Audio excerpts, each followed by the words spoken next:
আসসালামু আলাইকুম। সবাই কেমন আছেন?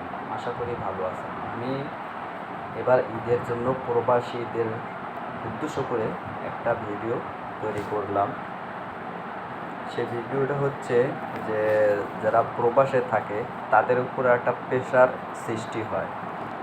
তো দয়া করে যারা দেশে থাকবেন তারা কখনোই প্রবাসে যারা আছে, জানি না কার কীরকম আত্মীয় হয়, এটা যার যেরকম আত্মীয় স্বজন বা পাড়া প্রতিবেশী এরকমভাবে, এই জন্য আমি বলতেছি প্রবাসীদের কোনো টেনশন সৃষ্টি করাবেন না।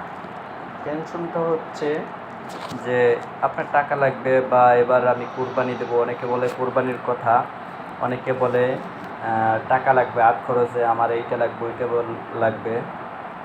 বিশেষ করে মা বাবারা তেমন কিছু চাহিদা থাকে না মা বাবাদের, কেননা মা বাবা চায় যেন আমার ছেলে সন্তান ওই দূর প্রবাসে আছে, ভালো থাকুক। আবার যদি কারো কষ্ট হয় সে অনুযায়ী মা বাবা সেরকম প্রার্থনা আল্লাহর কাছে দোয়া করে।